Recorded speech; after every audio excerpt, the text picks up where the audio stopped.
What do you believe are the mechanics of how this video game works, this life? Do you believe our souls are reincarnated into, body after body, life after life until we evolve into the next dimensional level of existence? How would you describe it? Well, everything is true from a specific point of view. Someone who believes that they have to die in order to wake up and Christ has to come again, that's true for them. Someone who believes in the Vedas, where there's 250,000 year Kali Yuga cycle and I'm in this karmic loop that I can't get out of until that's done. That's true for them. See, everything's about frequency. It's not necessarily form. Form is an effect of frequency. So anything that I'm observing in the unconscious, in the hidden, invisible, and other realms is showing up in my reality. So as I handle, resolve, or clear or reprogram the invisible realms, physical reality changes. If you want to study waves, you got to look at the currents underneath the ocean, because studying waves by themselves is a futile attempt. And that's what most humans are doing. They're trying to fix external, reflection. They're trying to get the bathroom mirror to smile back at them. And I'm saying good luck with that. Really, it comes down to that great story of the eye of the needle. And to me, the eye of the needle is what fits through the eye of the needle. Only the cosmic I, capital I, not the separate I, not the ego, not the me, but the I. And the paradox is we share that collectively with every other being in creation. That's right.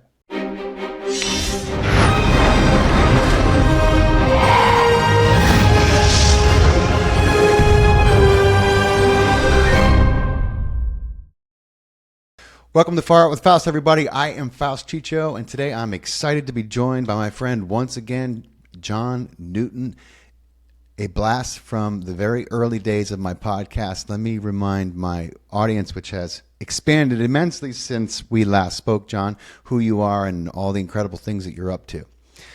At the age of 19, John moved to New York City to train as an actor. I can relate to that. Finding significant success there as well as in Los Angeles. His primary focus for all those years, however, was healing and higher consciousness, which he pursued relentlessly. While in his 20s, John had an awakening that left him in a free fall of consciousness. Soon after, he was able to enter the gap between thoughts, if you will, and do that for extended periods of time. In this state, John's able to support well-being by removing the blocks and burdens from people's lives and family lineages. John also assists people in waking up to their true and eternal nature, consciousness itself. For the past 30 years, he's had clients including political figures, Emmy, Grammy winners, Academy Award winners, professional and Olympic athletes, as well as NIH board members, scientists, doctors, therapists, even priests, nuns, and rabbis. He often works side by side with medical doctors, therapists, and their patients, adding profound support to their practice. John, thank you so much for making time. I know how busy you are, man. I appreciate your time, and it's great to have you back on the show. Thanks for bringing me in. Yeah, I'm excited to be here. I'm in Colorado, and I told you before we started we're having the hail and lightning and the storm, so hopefully the audio's good. I can't do much about it because I am on the top floor and it's hitting the roof and the skylight, but we'll do our best with the audio and hopefully make it worth everybody's while. We should be all right. We'll give it to Hunter just to make sure that he has his work cut out for him. Let him do the edit. Man, I'm excited to have you back because you were really one of the first guests I had on way back, and we had a profound conversation which I'll never forget, and I've watched more than once since. And I was grateful for your time then and for the wisdom you shared, and I'm excited to introduce you to a much larger audience now. And so, with that being said, I want to quote you. You said, and I quote, "There are imprints in our DNA that store limiting experiences from our life as well as our family lineage." Can you talk about that? I mean, obviously you believe in ancestral trauma and perhaps even memories of deaths from our previous lives. I think that the science is clear now and that it's moved out of the realm of pseudoscience, that there is such a thing as ancestral trauma in many different facets, right? And I would love for you to talk about how that is stored in our DNA from generation to generation. Yeah, so many people have chronic pain, chronic stress, addiction. They've lost their free will. It seems like they're behaving and they're like, why did I do that? Who's this person in my bed? It's just like there's this whole program people have running, but really we kind of inherited that, just like we can inherit furniture or or some kind of something from a parent or grandparent. We also, these attachments, measurable attachments to our DNA called epigenomes, it's a buzzword, kind of discovered-ish around 12 years or so ago.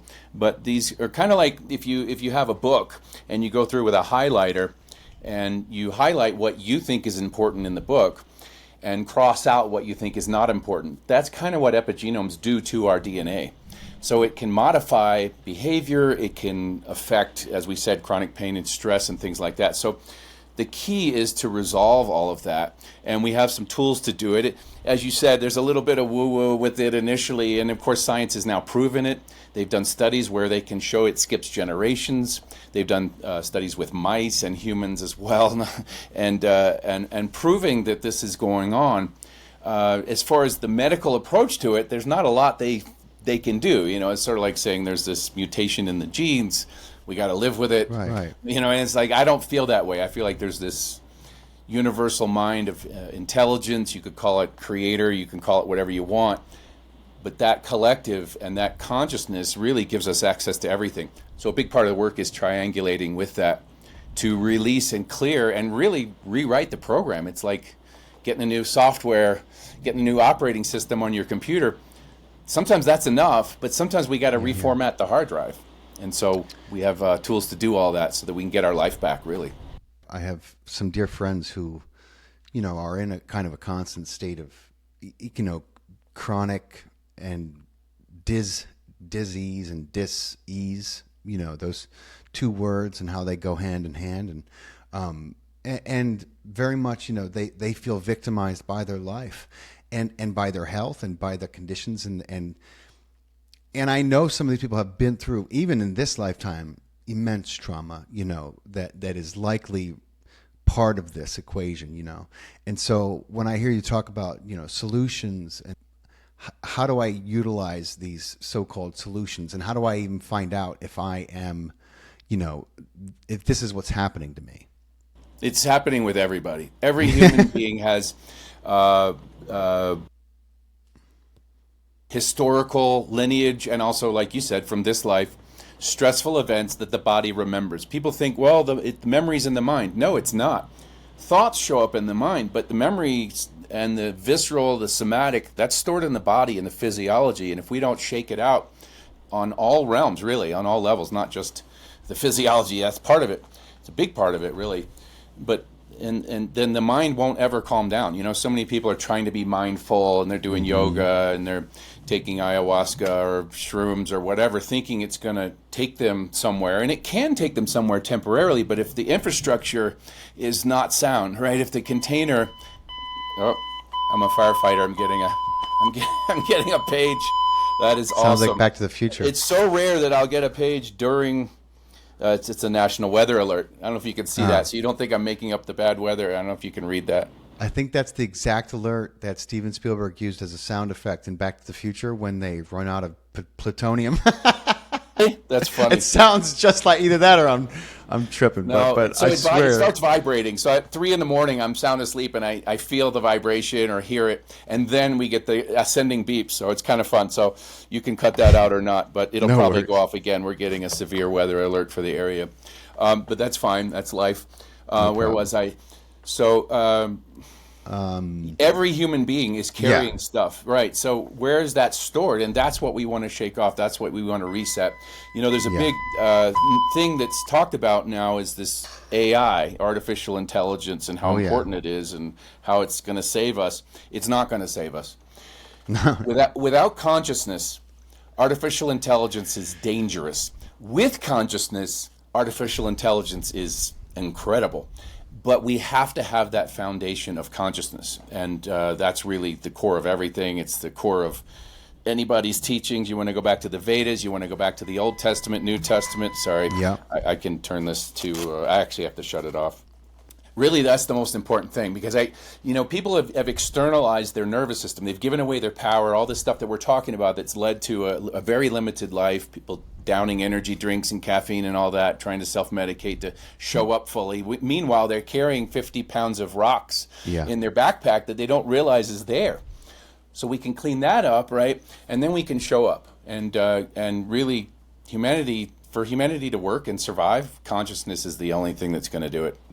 And we can get into that if you're interested. Absolutely. Yeah. I'm sure we will, and hopefully we'll have time to cover everything. But because, I was just having this conversation with some of the people who I work with, and, this craze and fear about AI, and I don't understand it, but I know that it's wrapped around the fact that we lack the profound understanding of how powerful our consciousness is, because if we didn't lack that, we wouldn't fear an extension of that consciousness, which is AI. We wouldn't have this immense nightmarish idea about what it could. It's like you told me that when we first talked, and I'll never forget it. That is a projection of the fear we have of what we are doing and what we're capable of. And I think you can see that reflected in the world right now. Yeah. Well, we don't know where it's going to go. The challenge is a lot of the people responsible and involved with AI they are in fact have gone singular. Singularity is that thing where they think computers will start thinking for themselves, making their own decisions, and cut off from the programmer. Well, humans have already done that. And so art imitates life, technology imitates life, and we probably talked about that our first round. And so I feel like we're on a teetering point as humanity, I feel, and it's really, if we don't start integrating consciousness, we don't start integrating what's really important. Success is great, money's great, power is great, but that's not our true nature. Those are a lot of times overlays based on how small someone feels inside because they're cut off from their true source. And this isn't about religion. I'm not talking about God necessarily. If you want to call it that, great. But the truest source of who we are, where we come from, where we return to, when we're cut off from that, everything just kind of falls apart. And that's kind of what we're seeing, is that kind of like the good versus evil in Star Wars. It's not that black and white, but anyway. No, it's not. You're absolutely right. But you hit the nail on the head, and we should definitely, we'll go back over what you taught me about, the singularity and reconnecting. And it's something that I obviously, have as a priority and agree with you. But, reconnecting, we'll get into that. But I want to comment on something you said about fear, not just fear, but trauma, not just from this life, but if you're Irish and you get your DNA checked, they'll be able to tell if they're looking for it, whether you've survived the potato blight. People don't understand that. Coffin ships. That's right. Like, this is a real thing. They can see it now. It's not just us saying, well, it's possible. I have a 13-year-old son who, he had a pretty tough labor. It was like 30 hours, and it was excruciating for his mom, and I'm sure it was not easy on him. And he has a lot of fear in his body, So I'm working with him now to try to consciously connect the dots as to, overcoming some of that fear that's stuck in his body. But a lot of the healers I'm working with believe it's from his birth experience, and I have a feeling that it's from that and before, but it's an inhibiting thing, and it affects, he is trying to execute his will in his life, and he's coming up against a body that is resistant to him and that will not follow through with what he wants to do. And so then he feels bad about himself. This is just one example of how these things manifest in our lives. His self-esteem takes a hit because he's practicing, he's trying, but then when he gets in a situation where fear grips him, that trauma response is there, and he just can't, it's hard for him to override it. And so, what I'm trying to express is that the effects of this can be profound. It's not just, it can manifest as disease. It affects all aspects of our life. Most people are trying to override it. They're trying to power through, push past. If I can just become powerful enough, if I can just sleep with enough people, if I can just have enough money, it's like they're just trying to push past instead of turning around and handling the bully that's within them.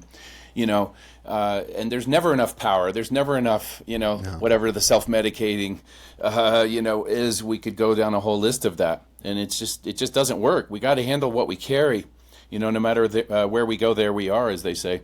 And if we don't handle what's going on inside, it's just going to keep showing up out there, and then You can't Literally. overpower it. You know what I mean? You can't fight a tsunami. No. And it's going to keep showing up in your life one way or another in ways Yep. that you never thought it would, but you will recognize it eventually, you know.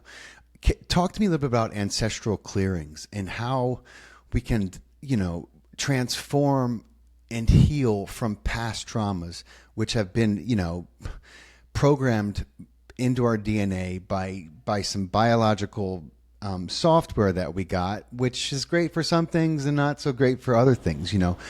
And we're talking about hundreds, sometimes maybe thousands of generations. We don't know how far this goes back, but how do we clear? Is it something we can delete, or do we have to transform it?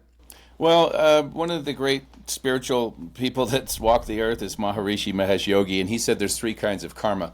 There's the karma you can alter, the karma you can't do anything about. It just is what it is, like a train coming and I'm tied to the railroad tracks. God forbid, right? And then the karma you can eliminate. I feel like that's a good analogy for also the serenity prayer, right? There's things we can control, things we can't. We got to let go of the things we can't control and handle the things we can. So really, it's just about identifying what it is that we carry. We don't have to intellectually understand it, but know that what we feel is the key. And handling it at that level, I have some tools that I use with some very profound breath work. Also for people that do feel like there's some kind of a higher power, we use some forms of forgiveness, which seems a little silly, but I'm telling you, I've done some wild things with this over the years. One thing I'm really careful about, you mentioned both in one sentence. I don't talk about trauma in this life for people because that's important to note, because that's for therapists. If I start saying, oh, I'm working on trauma, now I'm practicing medicine. So I'm really conscious about not using that word. I say stress relief, quality of life, you know, helping people with quality of life issues, well-being. The other is healing. I can't say that I'm doing healing work because that's okay. It goes under that practice of medicine, and I'm really conscious because I work with doctors and I feel like what they're doing is super important. This work is super important. Living our life is super important, right? So we want to have the whole pie going. But I just wanted to clarify that so I didn't mislead anybody with the language, what I'm offering. But yeah, so we have some profound techniques. So we want to identify it, and there's some wild stuff that we do to help to reset, to shake off, like you said, that karma or burden, stress, anything that weighs on us, anything that really affects free will, affects our body's ability to heal.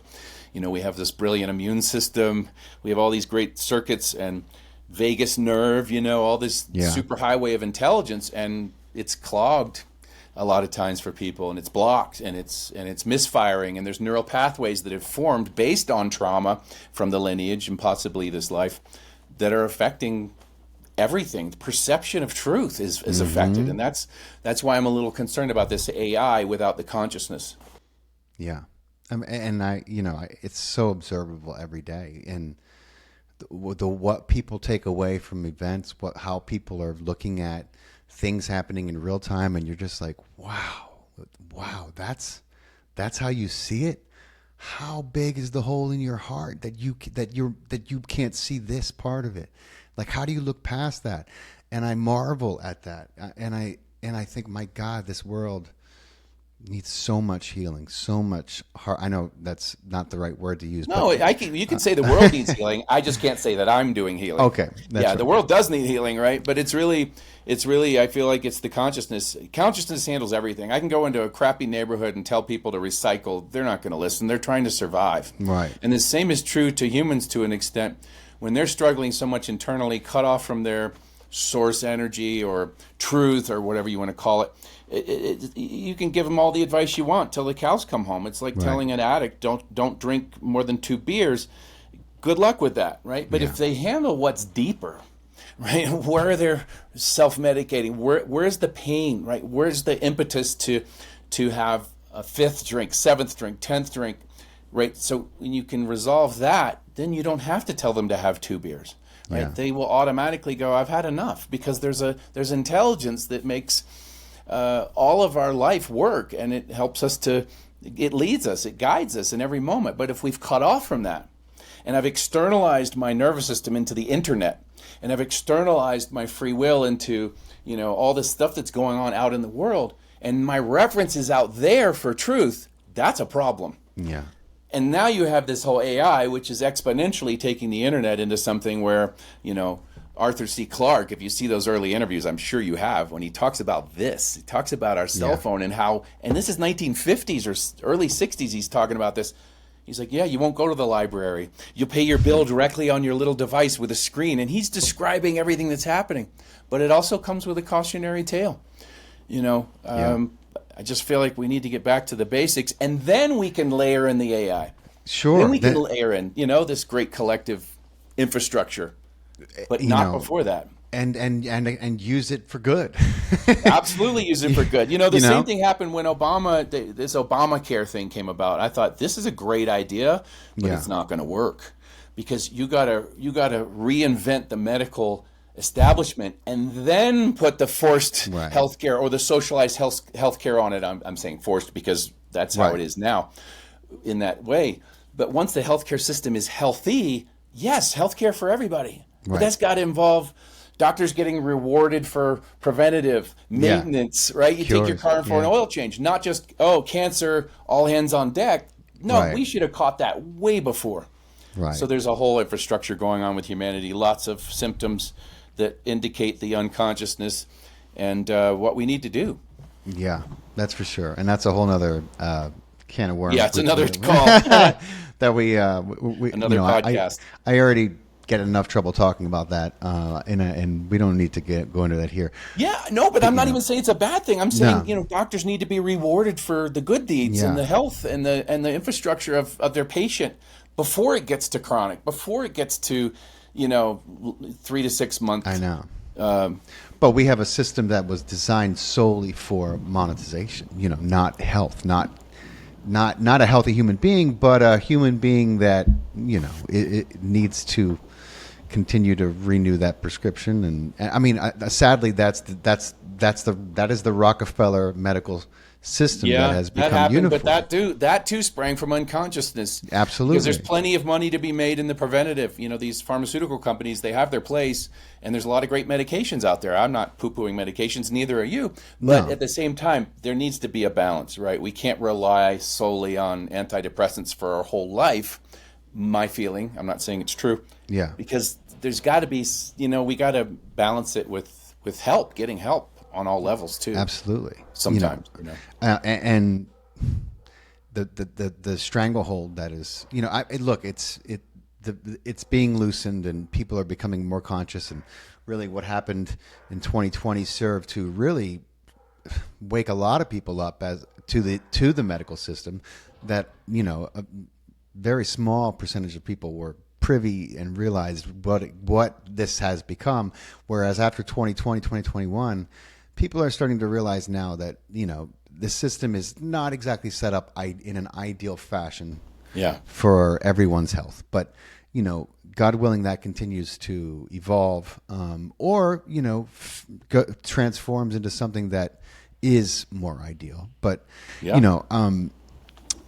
I know that. I mean, I'm pretty sure you obviously. I mean, to say whether you believe in quantum physics or not. I mean, obviously, we know quantum physics is a thing, but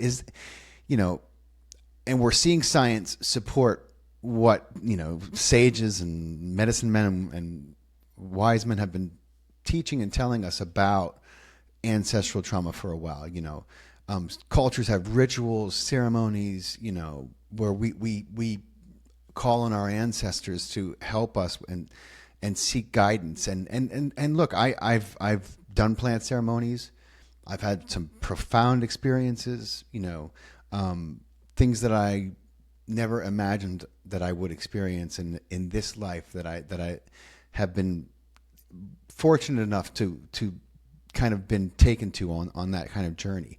But how do these practices align with or differ from the concept of ancestral clearing? I mean, doesn't it kind of fall in the same bullseye? It can. That's a whole different reality that we could get into. I'm a little hesitant to comment freely about plant Yeah. medicine and things like that. Can they be used in a way that can help expand consciousness? Absolutely. Are they? Not always. Yeah. I like to say well, as far as recreational drugs, there's two kind of drugs. There's the escape drugs like cocaine, and we can list 100 of those. Schedule 1 and stuff, and well, Right. it's almost all of this is Schedule 1. So, and then of course the expanding, the psychedelics ish, but ayahuasca specifically is very can have a lasting impact on one's consciousness in that it helps people to face their shadow, face their fear, Yeah. and make peace and resolve that, because that's at the core of all unconsciousness, by the way, is this resounding fear that all humans have. And all humans have the same fear. Everything is an offshoot or a facet of that fear, exponentially growing outward because it's been avoided for so long historically, and no one wants to make peace with that. And I'll say no one. The far majority don't want to make peace. They want to run from it, which creates more fear, Yeah. right? Anything avoided grows. Sort of like mold in the wall. The more, the less That's right. consciousness, light, and air reaches it, the more it's going to grow. And that's kind of what's Stagnation. happened. Yeah. So can those things be helpful? Sure, but I don't recommend them because I feel like there's simpler things we can do that are in Yeah. our own backyard. There's simpler things that steps we can I take. mean, at least you got to start. I think you got to start with something that is, in your backyard. Yeah, well, no, some people start with ayahuasca. I mean, it can jumpstart a spiritual journey. I've Sure. seen it 100 times. Oh, yeah, Absolutely. definitely. I'm agreeing with you.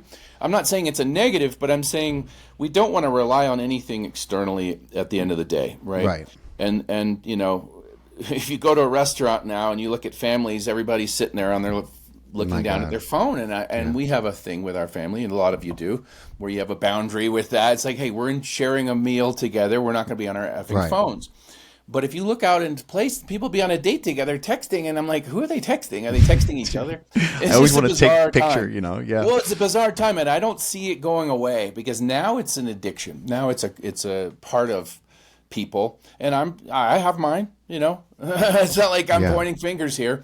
At the same time, I feel like we have to moderate and balance. And again, consciousness keeps coming in, and that's we see this movement for mindful ayahuasca, plant medicine, things like that can help people to see what's necessary, but they ultimately still do have to do some of that inner work. I don't know that it can do all of it for us. No, I don't believe anything Yeah. external can, I do believe that it can give people a glimpse, help them face Yeah. their shadow in a way that propels them back into their life, where they're far more inspired to be, really take firmer steps down their spiritual journey towards Yeah. a path of greater ease and healing and being able to say, you know what, I did it before, I can do it again. Let me look at this, because it's it's a dark, they don't call it a dark night of the soul for nothing. I have a big old phoenix tattooed on my back, and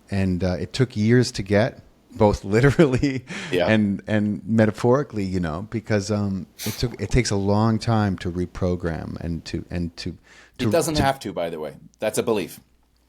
well, it did for me. It certainly doesn't I have get to. it. I've seen, and, yeah. and me too, by the way, because I was stubborn and I knew too much spiritually. I had to undo all of that. I had 15 years of spiritual Yeah. training that I had to undo with my dark nights of the soul. I had a few. I had a cosmic one, I had a personal one. And a lot of what I share is to help people avoid that. I wouldn't wish that on my worst enemy, the dark of the dark night of the soul. Right. The dark night of the soul can be a rebirth, like you said, the phoenix rising. Right. And that's beautiful.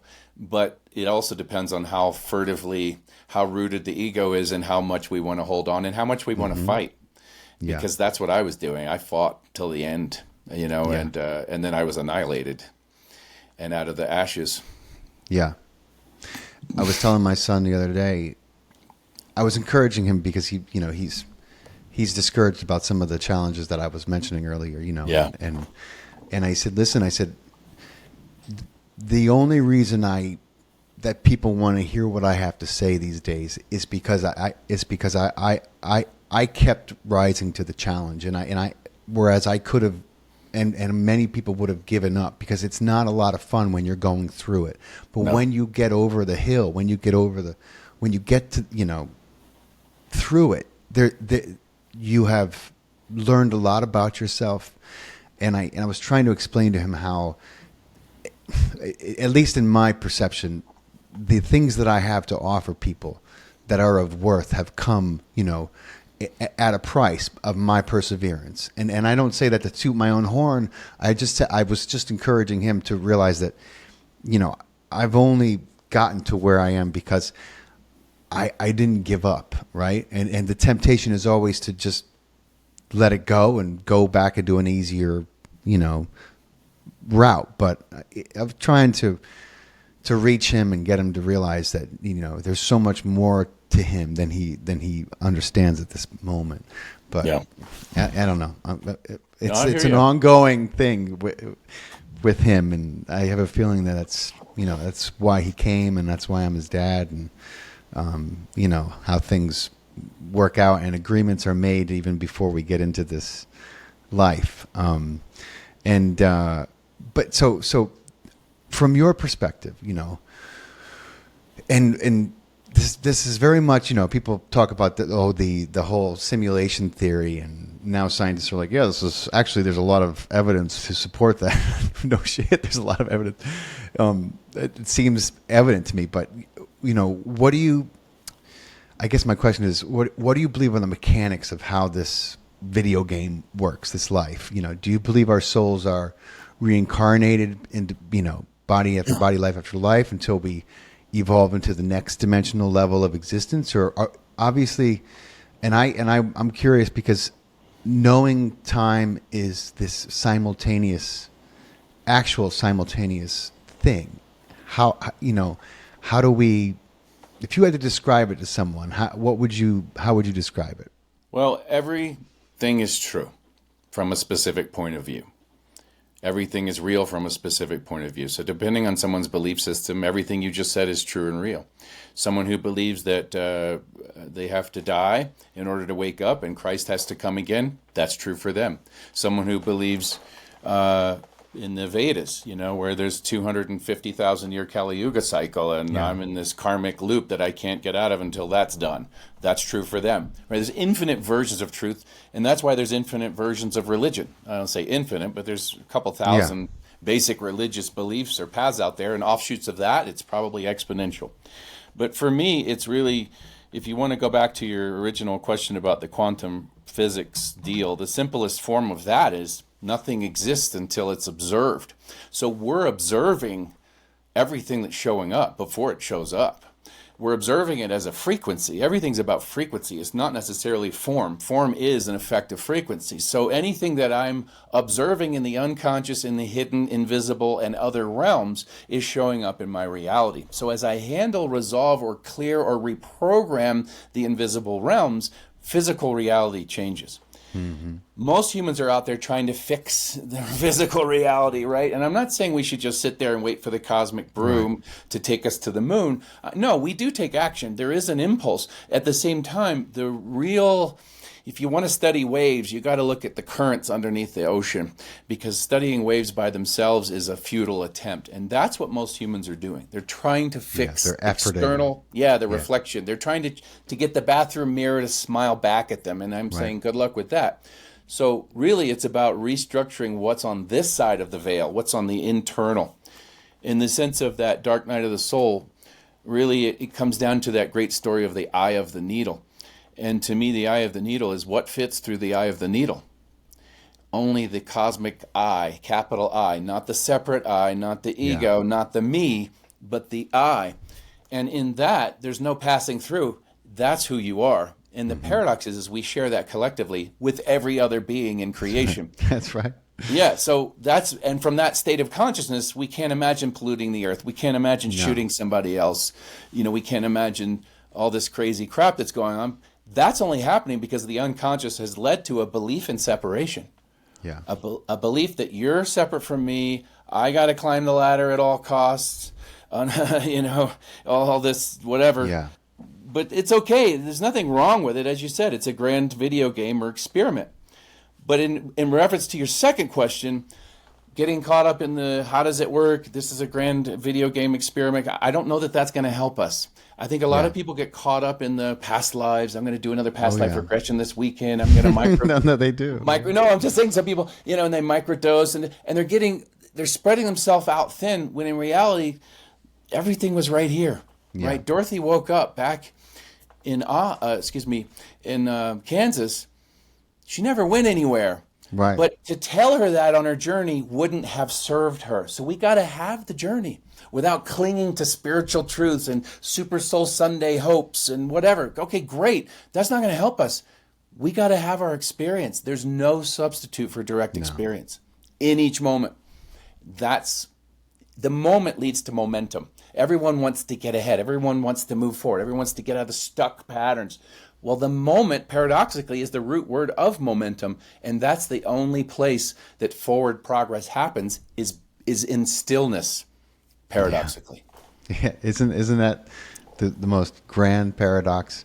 It's in nothing. It's in nowhere. It's in stillness. It's in the great beyond, the void. That's it. And people who don't plug into that on the daily, who don't.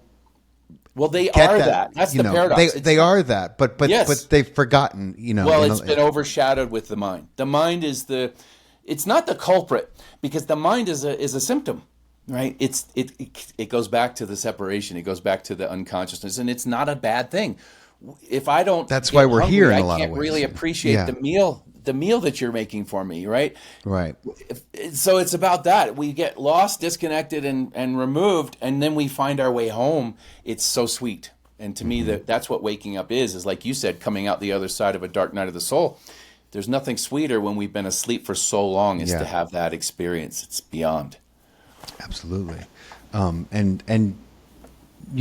We are here in relationship, the theory of relativity, and it's this amazing experience that we call life, and we get these incredible bodies, that come with all this sensitivity and taste and touch and all these senses. It's an incredible experience, and that's in a very real way. I believe that's why we're here that's what we signed up for, to experience this.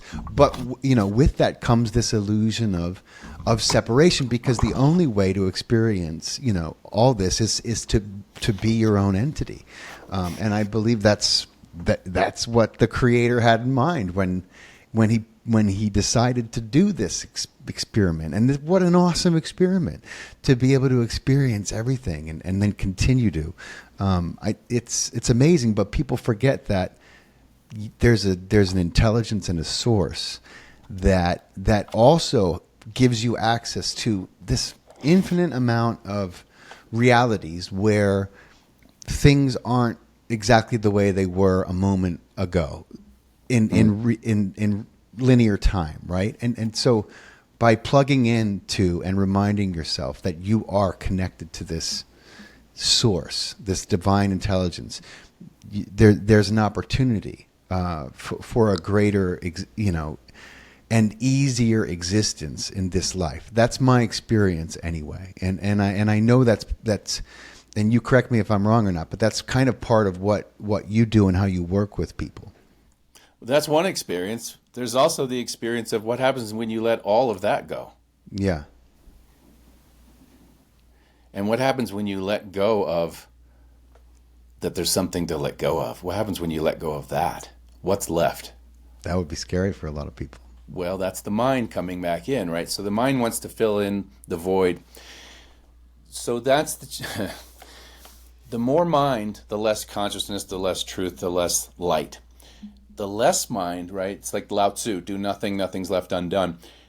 Be nothing, and you are everything. But the mind telling you that, it's sort of like saying, I'm the Buddha. Oh, good luck with that. Right? It's like you meet the Buddha on the road, kill him, as that book says.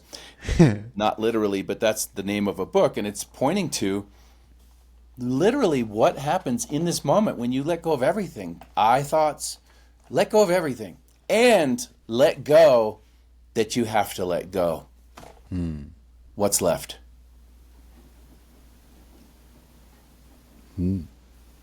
Nothing and everything. Exactly, nothing. Can you let that be the answer to all of your questions? Because out of that nothing arises everything you need. The mind doesn't trust it because the mind is a shadow. It's not even real. It operates in the past or the future, and that's not even here. It's such a paradox, right? So what happens if I let all that go and just rest in being itself? You are guided by the highest form of intelligence. You are that. You are the one. It's like Neo, right? In the Matrix. It's living it instead of pretending or hoping or being inspired by the Matrix or the Wizard of Oz or The Great Divorce, or Alan Watts or Nisargadatta Maharaj, or I could name 1,000 others.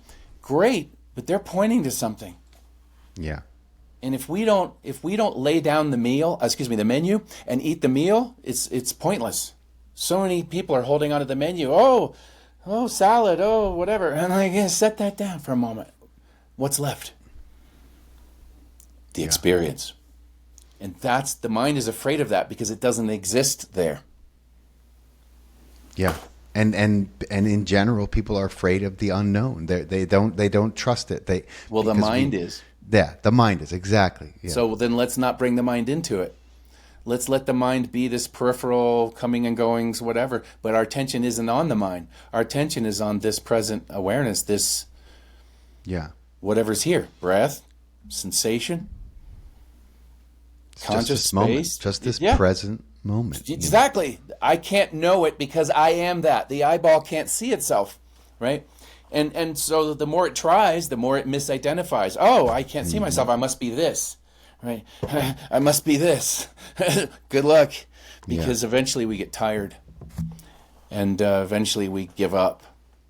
Not in the sense of giving in, but surrendering to what was always here. Right. Which is what, pick all the greats. Moses, Jesus,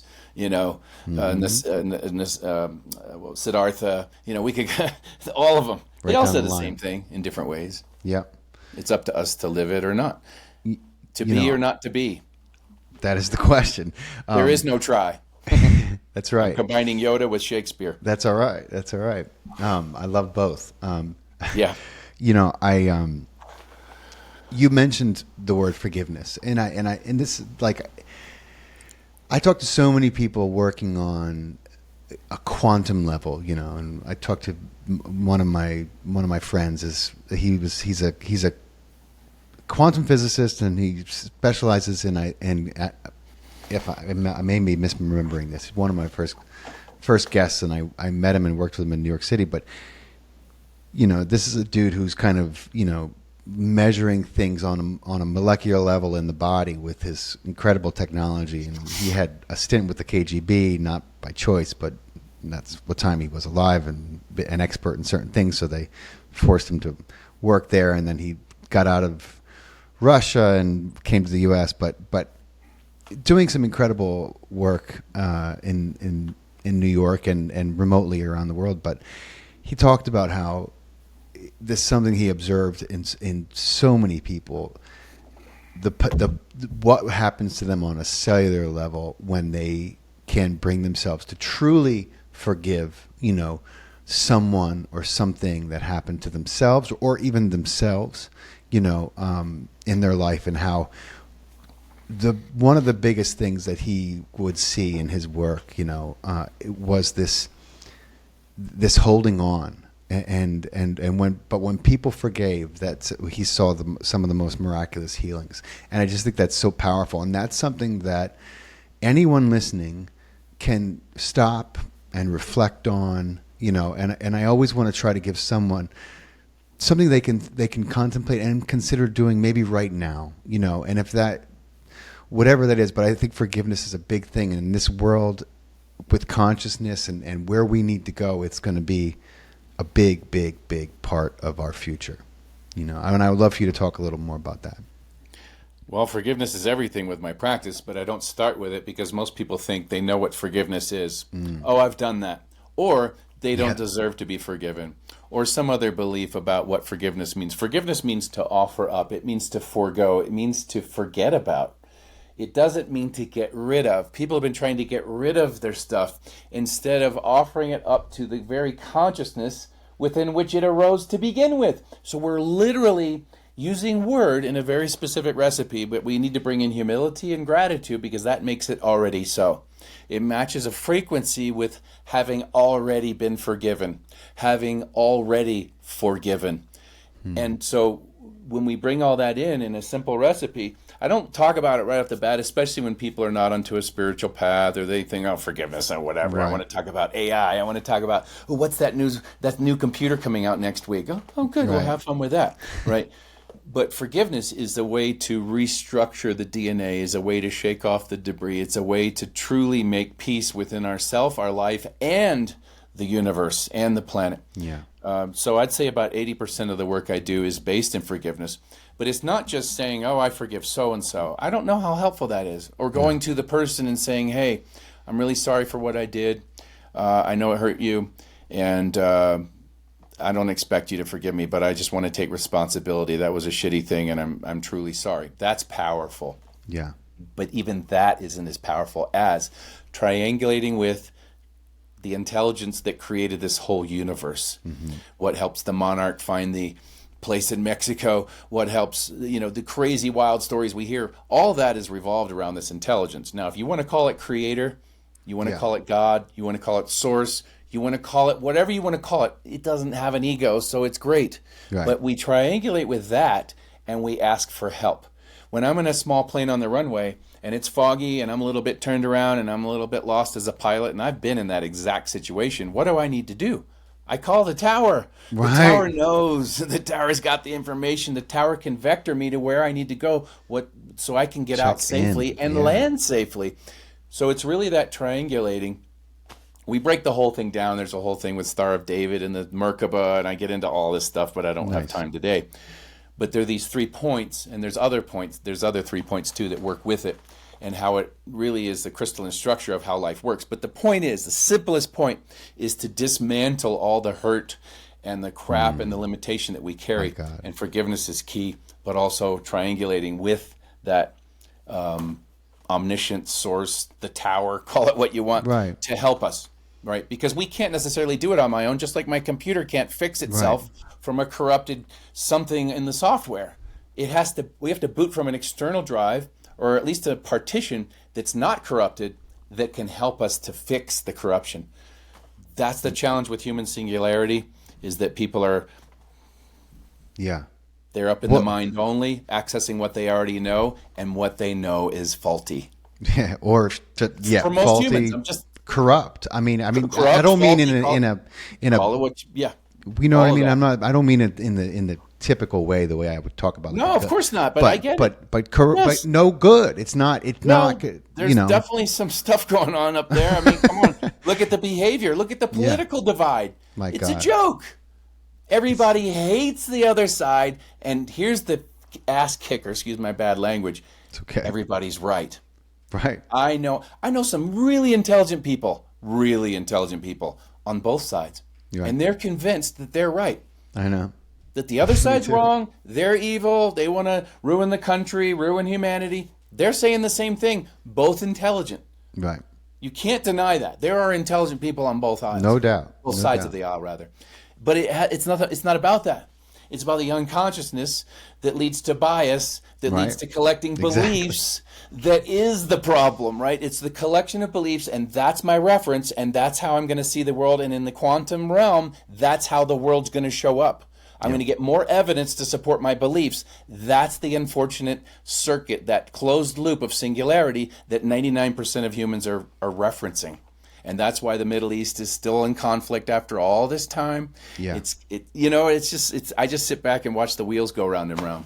I'm trying to do that more and more, because it's just for those who want to help, I will drop everything, and I love it. Because we're in this together. I feel like we're all brothers and sisters, and I'll help anybody that wants help. But most people don't. Yeah. Most addicts don't want to quit drinking, even though it's killing them. Right. Until they do. Until something happens, some mysterious grace, or they get arrested, or whatever happens. And even then, I've worked in I worked at the Betty Ford Center and rehab Right. facility in chronic pain, and for a year and a half. I mean, I've seen everything in that world. I've seen all kinds of stuff, but I like You to keep know, things simple. I hear you, and I'm trying to do more of that myself because I it's obviously disheartening looking at the Middle East and looking at what people are doing there and how apathetic the world is to what's happening on a daily basis to children living there. It's very upsetting to me. I get very passionate about kids suffering, and I know that that there's more than one place on earth where a lot of kids are suffering, but I also I'm looking at what the United States is directly responsible for, which is a heinous list of I understand the profundity Yeah. of that list as well, but every day and I'm trying to reconcile how I continue to do what I do without, I guess getting too tripped up by and upset by what's happening because in reality, obviously I'm not going to change anything. And I'm really probably not going to change most people's minds, although, maybe I have with some of the information I talk about, but, I see the pattern of behavior. And I know the real history, not the nonsense that we're taught in school, because everything we're taught in school. But for people who don't, it's really hard for them to see the pattern of behavior. And again, I need to remind myself that is that, and that's not me, and that's a fight that I can't win, and I'm literally kind of peeing in the wind by letting myself get emotional about it. But at the same time, what advice do you have for someone like me who is constantly having to deal with, like, all right, if I continue to look at this, I'm going to be very upset. Well, here's the thing. Here's the inconvenient truth, not to borrow from Al Gore, but I just did. No, The it's okay. inconvenient truth is to let yourself get fully upset by it Yeah, and know that it's not about that. It's about something within you that you're carrying, something old, something that's showing up with your kid, and this pattern goes way back. When you clear and address and resolve that, then you will see it can either shift. Your entire world can shift. Your entire reality can shift. It's your universe. yeah, There's infinite versions of this universe. You're the center of your own. Now, that sounds a little narcissistic, but if we really understand how the quantum world works. yeah, However, you got to face that bully. It's haunting you, and you're yeah, using everything you said is negotiating with the mind to try and, I don't want to get upset. I don't. That's the mind trying to tell you to avoid the direct experience of you going through that rabbit hole of crap. right. We all have it. It's not. I'm not picking on you. Oh my gosh, I have to completely be present in every moment because there's all kinds of stuff in the world and I gotta let it. I feel fully, but I don't let it stick. Right. In other words, I feel it fully so it passes through. It's like a tsunami on the open ocean. It just Yeah. passes under the ship undetected at 400 to 600 miles an hour. But when there's resistance, i.e. the mind, closer to shore, that tsunami, now it starts gaining mass. Now it becomes destructive. So Yeah. what you need to do, as I give advice, which I don't love to do, is to turn around and face that internal piece that doesn't feel good, but the more we avoid it, right, it grows or it Right. continues to have life. Because there's And some just piece face it probably in your, and give yeah, it its it's full there. breath. Yeah. Yeah. And once you clean that up, then you don't have to worry about avoiding seeing the world because then you see that you can do more than you realize to help the Yeah. world True. because you're not gripped by that frequency of, Yeah. pain. I'm It's a form sure of that pain. it's from my traumatic Well, childhood there's and something everything there with that, yeah, but it I'm probably goes sure. back into the lineage. But there's a way Yeah. to clean it up, and then you don't carry it, and then we don't have to avoid things in the world. We can, because so many people avoid. I can't go in hotels because of the EMF radiation, and I can't go to this restaurant because of the gluten, and there's so many things people start to avoid. Yeah. And I'm not saying eat gluten. I'm not saying that's not okay. But at the same time, do we want to live our life where we're just in this little square of what's possibly safe and okay? We've painted ourselves into a corner Yeah, because I feel no, like, that's not yeah, for who we me. really are is like, you're created in the image and likeness of the creator. That's so right. Pick a great. Pick a Babaji or an avatar. You can do everything they've done. Yeah. And more, as the greats have said. So it's just cleaning up the old stuff, cleaning up the program that isn't our truth. Yeah. Yeah. You know? That's all it is.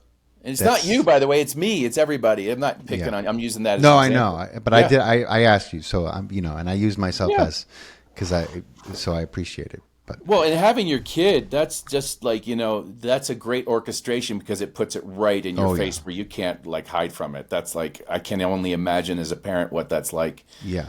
God bless you, Yeah. 2 boys. Well, yeah, but they don't both have that issue, do they? No, they don't. They've only really one of them just has the it. one you said is what I heard. Yeah. So, but so we a lot has happened since we last spoke, and some of it very good on as far as the UFO disclosure front. And I know this isn't a subject that you're. I stay away from this. Yeah, I don't go near it. I'm not. No, I'll tell you why. Because I work with I know agencies, and I work with people that once I go into that realm, it is becoming less taboo to talk about. Well, it's still. It's. I'll be honest with you. In your circle, yes, it's not taboo. But in my circle, with a lot of medical professionals, and it gets woo woo fast. Yeah. And here's the thing, like. In my remote viewing, I've had more experiences that I can, count. Right. Direct experiences. But aside from that, I've had a lot of direct experiences. But I don't feel it's going to serve me bringing this work that I do to the mainstream if I start talking about the woo-woo stuff. That's so I got to wait till you retire. Well, I'd love to talk about it. I'd love to share because it's a wild deal. I know. I would love to hear about it. Yeah, but again, I feel like there's enough here. There's enough on our plate here. Absolutely. Where I don't. Yeah, because that can be distracting, And it is, and for a lot of people, it's how they escape. It's an escape. It's no doubt about it. I know. I hope see they it. come and land on the White House lawn, and that will take away my problems. Right? I don't know that it works that way. No, I don't think it can. But if they did, it would create a cohesive humanity because we would all be together, with some other foe instead of hating each other. Now we have this other thing to be afraid of, and if they're not benevolent, which I'm not going to go down that road. Hollywood's painted a lovely picture of the 90% of them are evil and just want to kill us all, and I'm like, really? Yeah. They would have done that a long time ago. Easily, right? I mean, so easily. It's silly. There's so much to that. I can't even. There's a lot to that, but I obviously we're here, and I mean, some of us aren't in complete denial about who's been visiting and who's been around longer than we have. Other people are, and that's true for them. I was going to say, you just hit it right on the head. It's true for them. Yeah, because cool. Reality is a funny thing, man. It is a funny thing. In other words, people can experience some bizarre realities. When I lived in New York City and I'd see a person on the street who was mentally unstable talking to somebody that I didn't see. Yeah. They're really seeing somebody. Yeah, absolutely. It's real for them. It's real to them, right? So I have to honor that. It's like, okay, just because they're not in my reality doesn't make it less true for them, right? Now, would I have that person over for dinner? Probably not. But but the same thing is like reality is an interesting thing, and how it works is. It really is, and just because you can't see it, obviously doesn't mean it doesn't exist. I was telling my son the other day, I was like, when you hold the remote up to the TV, can you see it changing the channel? No. Exactly. Does it change the channel? Yeah. I said, and you could go to all kinds of different channels, right? Yeah. I said, well, when you're working, when we're working with an energy healer, we're attempting to adjust the frequency so that we can change the channel when we want to. That's the same. He's like, okay, I understand that. I was like, I know you do. I'm just reminding you because you're looking at me like, what are we doing here with this woman again? But obviously I have a podcast called Far Out with Faust, so it should come to no surprise to people that I believe in these things, and I don't care about the labels and the woo woo and all that stuff because science will eventually catch up with what the rest of us understand, and that'll be that the world will be different when it does. But You know, Amen. last time, amen is right.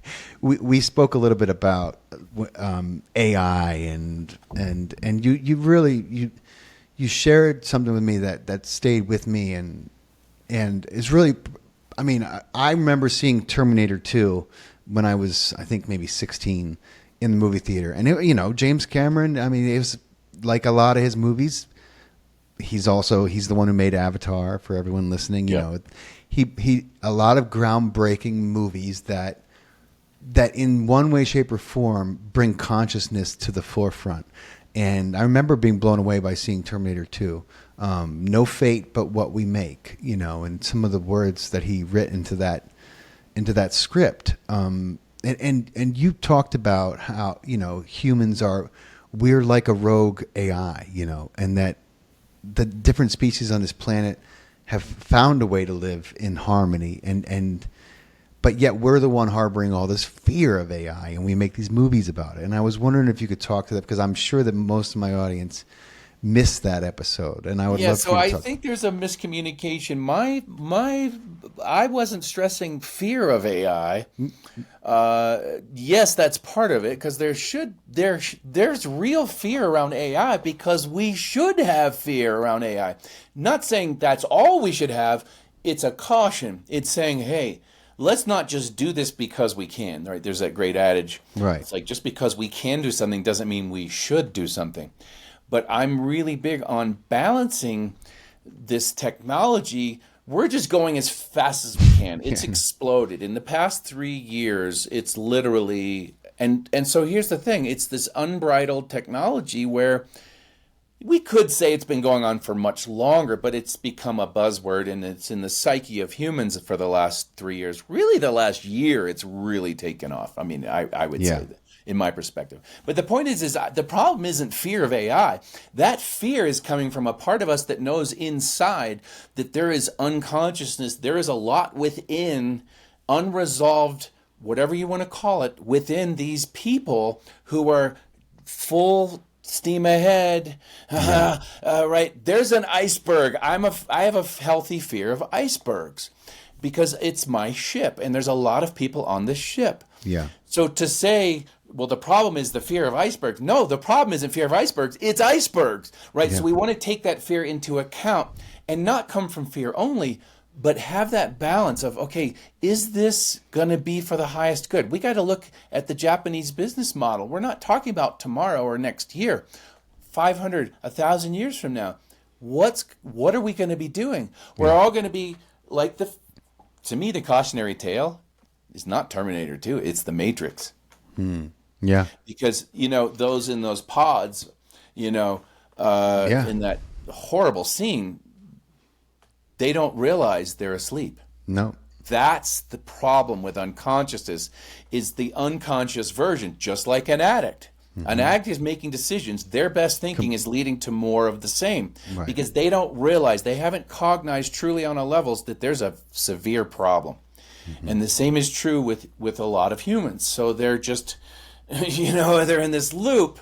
And as that loop becomes more and more externalized, guess what? Those movies are cautionary tales, you know.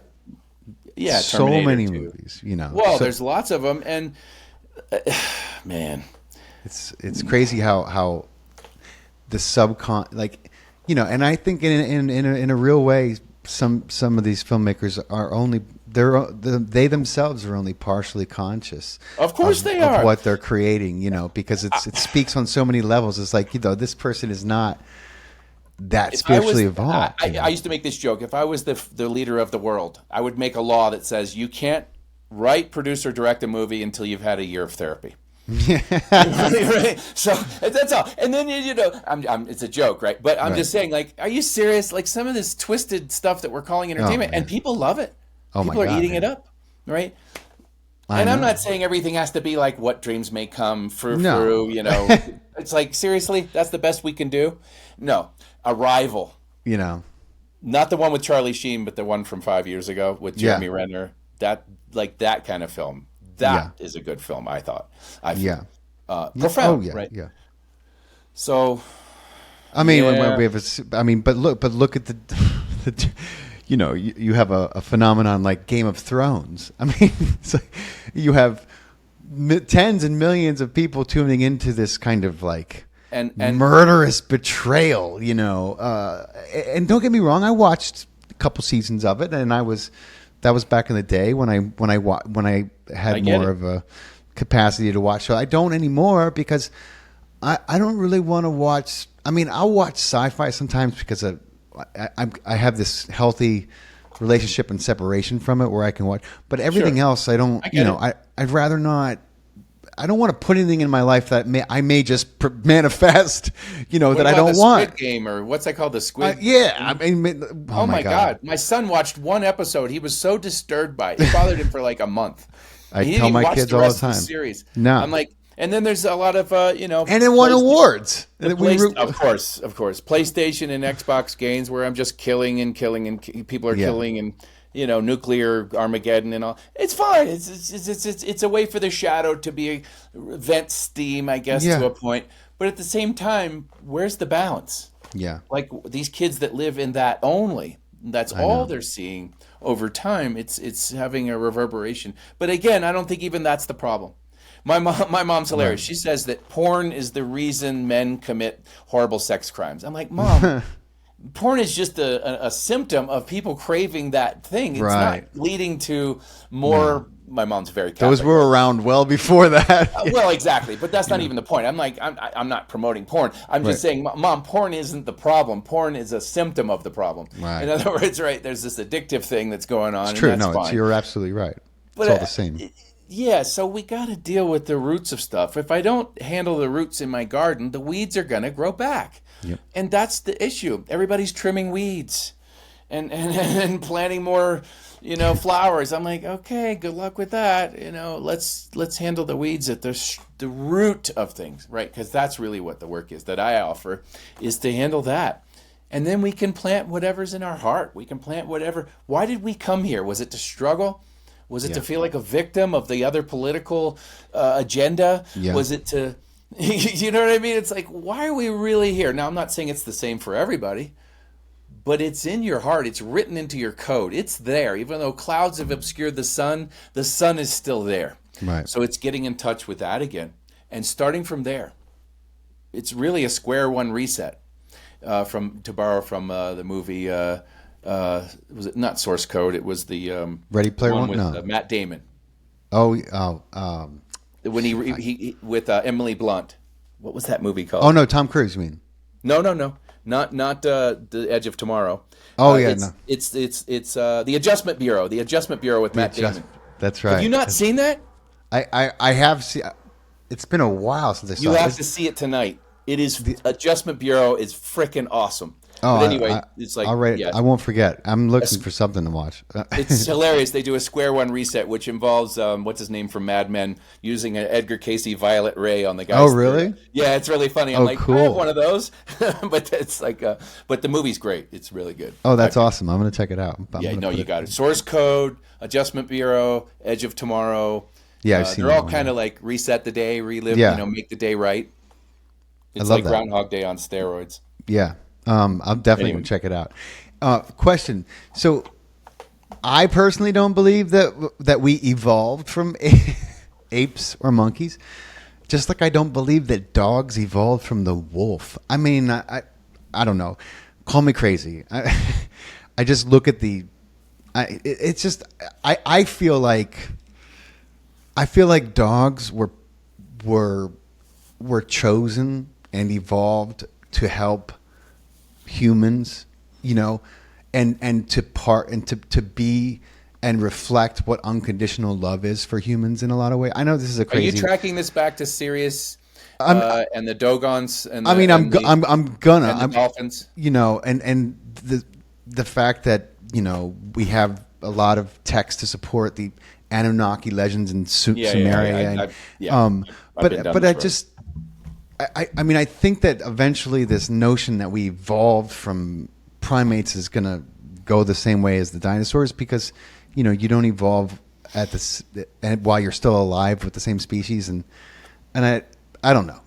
But I would love to hear if Do you believe that we were genetically altered? I'm going to tell you a story that's going to solve all your questions. All right, all right. And it's a silly, simple story. You're in a car. It's an old school radio playing a song. That song has a beginning and a middle and an end to it. And you're listening to the song on the radio. And you turn the dial, frequency changing to another station that's playing a new song. That song has a completely different beginning and a completely different end. You just tuned over in the middle. After listening to that for a little bit, you forget about the old song that you were listening to. Now you're in a new reality with a new song that includes a completely different beginning, middle, and an end. So what if we're doing that all the time? We're shifting frequency, but because we're in new reality in each moment, we don't remember the old reality. We don't remember that old song that was playing. Now, here's the thing. Most humans are doing this, but they're tuning to the same song over and over again and expecting a different result. Yeah, I know. As they say, right? That adage. So the point is we could argue about dogs and monkeys and dolphins and aliens, and we could talk about the Anunnaki, the Anasazi. We could talk about Chaco Canyon. I could literally talk to you about all of that till the cows come home, and you will one day. It would be fun. Yeah. And here's the thing: does it matter? Yeah. If we fight for a song, a version of reality, we get that. Right. I know. Now, I'm willing to listen to silence. In other words, I'm not tuned to any specific station. In the silence, all songs are available to me because I'm willing to let silence be enough. Just like stillness, just like consciousness. Yeah. I can literally, you can measure this brain, I can stop thinking. Zero thinking. So people have no idea what an incredible skill and gift and ability that is. I'm not saying any of that because there can be speaking from this mouth without thinking. That doesn't even make sense scientifically. To me, it makes perfect sense. Yeah. Okay, good. So I can literally sit here in stillness and silence for eternity. Yeah. How long is eternity? It's no time. Right. It's not a long time. People think eternity, it's so long. Yeah, to the mind, because the mind can't go there. Eternity is no time. Right. And in that, everything is available. So most humans are fighting for the reality that's showing up. They're observing it in the unconscious and all the other realms, in the quantum, as you asked earlier. And so it's showing up that way for them. It's a self-referring self, and they don't let anything other than that loop enter in. They refuse to let go. They're holding on like the monkeys with the oranges in the trap, you know that one? Yeah. And they can't pull their hand out. That's what human singularity is, and that's what, I'm asleep, I'm in this loop of suffering, I'm in this loop of humanity's not working. Now I'm going to bring AI into it. That's a good idea. Yeah, here we go. Let's see how that You know goes. what we're missing? I'm going to bring the internet in. Now I'm going to externalize my nervous system, and I'm going to multiply it by 1,000,000 exponentially with AI, because who knows where that's going to go. And I'm going to see if that works, right? It's just going to accelerate the spinning of the, it's like our washing machine's out of balance. Yeah. Add 400 amps to that washing machine. It's going to just I wonder what's going to happen. itself. Yeah, it's not going to make it. It can't sustain that. But the moment you bring in consciousness, the moment you're willing to drop into stillness and reference that for what's good or bad, right or wrong, appropriate for me, I can only speak for myself. Oh, responsible AI, responsible internet. Don't believe everything that's coming up in your news feed. It's designed to show you what you want to click on. Right. It's the same thing with reality. Reality's doing the same thing to us. It's referring what we already carry. Change what you carry, and guess what? All of that world can change. All of it. That is profound. It's that simple. That's a gift. It doesn't fit in the mind, but it's that simple. Yeah, and you just answered my what would have been my last question, which is, what bit of wisdom or kind of what thinking or mantra that you could leave with people to to take with them that would be of most help, I think, and I think It's that's that you have everything that you need already within you, and it comes to you through the direct experience and the sensations, really. It's the feeling nature of life. It's not what we think we feel, it's what we feel.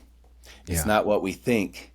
It's beneath all of that is there's this field. And when we reference the field itself, see, the field or consciousness is where everything is arising and returning to. But when we put our attention on the field itself, and the mind says, well, how do I do that? No, you are that. right. Remember the eyeball looking for itself? You don't do that, yeah. No, it is. Right. It's not a doing, because that involves time and space. No, we've collapsed all that into the present moment. In that there is surrender. no ego. There's no. Well, the ego comes and goes, but it doesn't. Right. Thoughts come and go. Everything comes and goes except the moment, except this present awareness, except that. So keep our attention on what doesn't come and go. Hint, hint. Then you have access to everything as possibility. That's possibility. Now, there's this physical form that, like you said, the spacesuit that's along for the ride. Well, yeah, we probably need to clean that up. Just like if I'm on a racetrack in an F1 car and my windshield's full of mud, I need to clean that up to have a safe experience on the racetrack. Same with the physical form. We just clean up the stuff so that we can perceive and we can match as close as possible to that dynamic truth of who you are, which doesn't need a physical form. But there is a physical form, which is such a paradox, right? So we want to have this to be in the best shape possible so that we can do the great work and experience the racetrack as it was designed to be experienced. Absolutely. And amen, brother. Amen. John, tell everyone where to find you and this, and I'm sure people listening are going to be very interested in keeping up with you, possibly, connecting with you. So please tell everyone where they can find you. My website is healthbeyondbelief.com. You can also just, if you search my name, johnnewton.com, or put that in your browser, it'll redirect you to Health Beyond Belief. So my name's easy to remember because Olivia Newton-John just dropped the Olivia. John Newton. Very, very easy to remember for those of you that are over 35 or 40. If you're young, you have no idea who Olivia Newton-John is. So No, forget that. Yeah. But yeah, Health Beyond Belief. There's a lot of stuff on there. I do a free call every month. It's not an enrollment thing. It's a standalone, badass. You get included in the clearings. I offer clearings. I offer insights to have good habits, but also to help you wake up and avoid intense, prolonged dark nights of the soul and those kind of pitfalls. That's what it's about. So, thank you. It is such a pleasure, John, and I appreciate your wisdom and your time.